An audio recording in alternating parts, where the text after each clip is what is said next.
not allowed to speak for myself. They make all the decisions. I'm not allowed to go anywhere by myself. They're afraid I'll escape. See how my hand and face bruise up? Them beat me cause me say me tired. I'm only 13, but they said if I work harder, they will allow me to go home.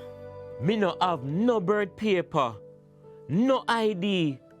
Them take all of my documents, them.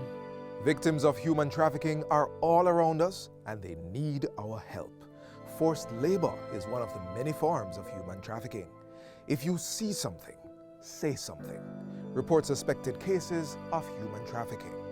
Call the nearest police station, 119 or 888-PROTECT.